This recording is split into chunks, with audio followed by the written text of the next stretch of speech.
d'aujourd'hui avait déjà été traité par le même binôme il y a 6 ans. Et s'il y a eu des évolutions en ce qui concerne l'endoscopie et la gastroentérologie, il n'a pas eu énormément en ce qui concerne la chirurgie.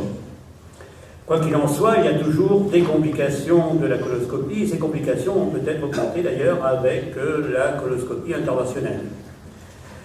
Dans 3 cas, le chirurgien peut être amené à intervenir à la suite de l'endoscopie. On a parlé des perforations, c'est effectivement la complication la plus grave qui peut mettre en jeu le pronostic vital, dont la prévalence est inférieure à 1%. Et on voit que la prévalence est à peu près identique entre les coloscopies diagnostiques et les coloscopies interventionnelles. Alors comme il y a beaucoup plus de coloscopies diagnostiques, il y a un taux, un pourcentage qui est légèrement inférieur pour les coloscopies diagnostiques. Les hémorragies par traumatisme splénique sont une complication qui est rare, exceptionnelle, et est en rapport avec une traction sur le ligament splénocodique qui va entraîner une déchirure au niveau du pôle inférieur de la rate, ou éventuellement par un traumatisme direct. Et enfin, la troisième complication, ce sont les hémorragies intraluminales, qui sont un peu plus fréquentes, mais dont je parlerai très peu également, car dans 97% des cas, elles sont traitées de façon endoscopique. Alors cette étude dont on vous a parlé déjà tout à l'heure s'est intéressée à la place de la chirurgie en cas de perforation. Il y avait plus de 200 000 coloscopies qui ont été réalisées et il y a eu 117 perforations, soit une prévalence de 0,6 pour 1000. 62 patients ont été opérés, soit 55%. Il y a eu 30 colostomies qui ont dû être réalisées, 26%, et la morbidité post-perforation était de l'ordre de 19%. Alors on voit bien que les interventions ont été réalisées pour les perforations les plus graves. En témoigne le fait qu'il y ait eu moins d'interventions pour les perforations non diagnostiquées au cours de la coloscopie que pour celles diagnostiquées durant celle-ci, de façon significative. Alors bien entendu, quand les perforations n'étaient pas diagnostiquées au cours de la coloscopie, c'était les perforations les plus limitées, les plus petites et les moins graves. Deuxième point, c'est que la douleur abdominale, la tachycardie supérieure à 100 ou la polypnée supérieure à 20 par minute étaient significativement associées à l'indication chirurgicale. Donc là encore, ce sont les perforations les plus graves qui ont été opérées. Classiquement, deux circonstances dans lesquelles la perforation est diagnostiquée, soit en péropératoire, ce qui est sans doute le plus fréquent des cas, soit à distance de la coloscopie initiale. Alors classiquement, il a été dit, on l'a dit tout à l'heure également, qu'en cas de diagnostic immédiat, eh bien, une intervention chirurgicale immédiate était recommandée. C'est des publications déjà un petit peu anciennes. Lorsque la chirurgie est retenue, la technique préférentielle est maintenant la laparoscopie. Elle permet la localisation de la perforation, comme on le voit ici, avec éventuellement l'injection d'air par voie transanale, de façon à avoir l'endroit où vont sortir ou s'extérioriser les bulles. Elle permet un lavage péritonéal avec un respect pariétal abdominal, comme on voit sur la photo du bas, et une hospitalisation de courte durée, même si tout ceci ne peut pas se faire forcément en ambulatoire. La laparotomie, pour sa part, est indiquée en cas de contre-indication à la laparoscopie, que cette contre-indication soit anesthésique ou éventuellement technique en raison de l'abdomen multi-opéré par exemple. Alors que faire au niveau du côlon? Les circonstances sont relativement favorables. Le côlon a été préparé, le milieu est donc peu septique, ce qui autorise la réalisation de sutures. Deux éventualités, le côlon sain et le côlon pathologique. Si le côlon est sain, on peut effectuer une suture simple de la perforation sans stomie de protection. Celle-ci n'est indiquée que si le patient est à risque, soit parce qu'il est dénutri, soit parce qu'il est immunodéprimé. Si le côlon est pathologique, on effectuera dans ce cas-là de façon préférentielle une colectomie segmentaire qui est adaptée au siège de la perforation et de la pathologie. Au siège de la perforation donc, et de la pathologie, et qui va emporter en bloc la perforation et la zone pathologique avec un rétablissement immédiat de la continuité digestive.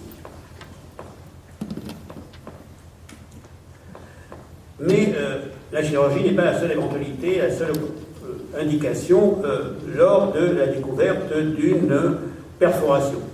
En effet, deux autres éventualités peuvent être, deux modes de traitement peuvent être proposés, soit tout d'abord une prise en charge conservatrice qui a consisté en un traitement antibiotique associé à une mise au repos du tube digestif.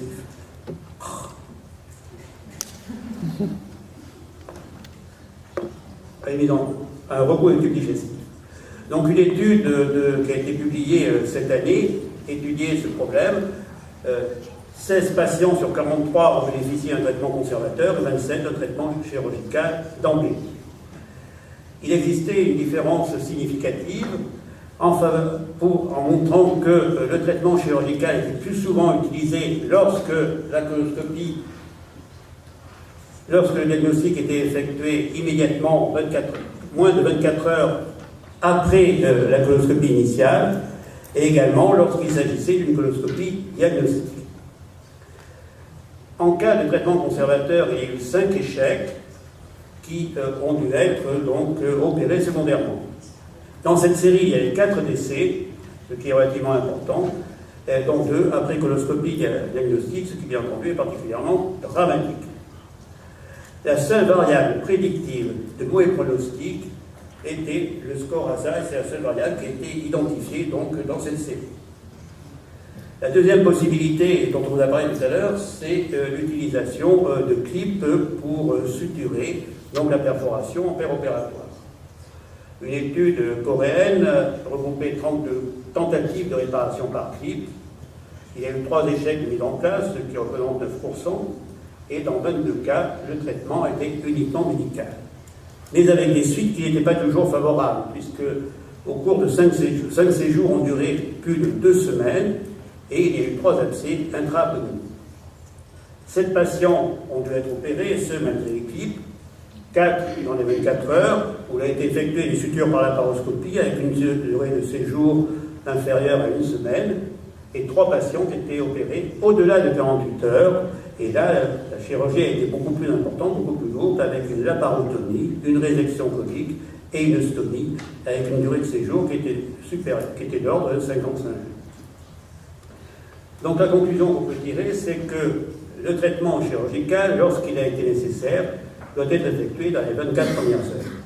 Alors on nous a montré tout à l'heure que les taux de réussite ou de succès des sutures par des clips étaient maintenant sûrement améliorés compte tenu du nouveau matériel qui est à la disposition des endoscopistes. Les auteurs du précédent article ont également identifié des facteurs prédictifs de la nécessité d'un traitement chirurgical. Il s'agissait de la perforation supérieure à 10 mm, on en a parlé, d'une leucocytose supérieure à 10 000 par millilitre cube, d'une fièvre, une douleur abdominale sévère qui nécessite la prescription de morphinique, du pneumoperitoine supérieur à 30 cm sous l'image. On peut rajouter à cette liste une fermeture incomplète de la perforation et ce qui implique que les sujets à risque doivent être surveillés en milieu chirurgical de préférence.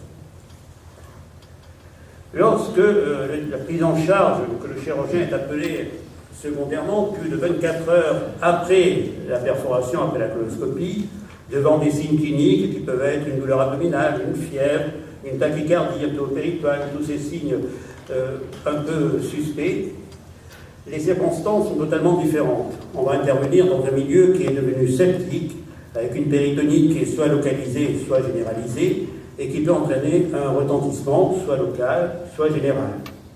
Le traitement chirurgical est alors plus complexe, et souvent on sera obligé d'effectuer une chirurgie en plusieurs temps, ce qui va augmenter la morbidité et la mortalité post-opératoire.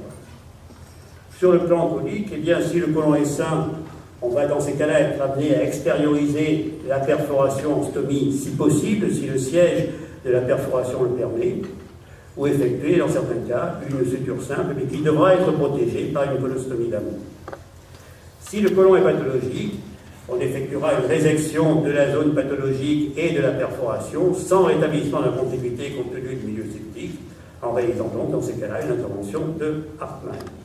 Ou alors, s'il était du patient précaire, on peut effectuer de simple colostomie. La deuxième complication pour laquelle on peut être amené à intervenir, ce sont les hémorragies intrapéritonéales par traumatisme splénique. Il s'agira alors d'une chirurgie d'hémostase. Celle-ci est indiquée lorsque l'hémorragie est active, soit cliniquement, en fonction des signes cliniques, soit à la tomodensitométrie. Et ce, après échec des autres méthodes, telles par exemple les embolisations. Pour une étude de 2012, un seul critère prédisait la nécessité d'une intervention, c'était la chute de plus de 3 points du taux d'hémoglobine. Lorsqu'on est amené à intervenir, une chirurgie conservatrice est recommandée par l'utilisation soit de codes biologiques, soit d'hémostatiques locaux, soit éventuellement utilisant un filet résorbable grâce auquel on entoure la rate. La splénectomie, pour sa part, n'est indiquée que si la rate est pathologique. Enfin, troisième éventualité, ce sont les hémorragies intraluminales. Alors, quand poser l'indication opératoire, eh bien, sûrement avant que les manifestations des conséquences de l'hémorragie et les transfusions se manifestent. Il a été montré en effet qu'il y avait une augmentation de la mortalité post-opératoire s'il avait été nécessaire de transfuser plus de 10 kg, ce qui est déjà une hémorragie particulièrement importante. Dans d'autres séries, il a été noté que l'indication opératoire était retenue s'il avait été nécessaire de transfuser plus de 3 kg.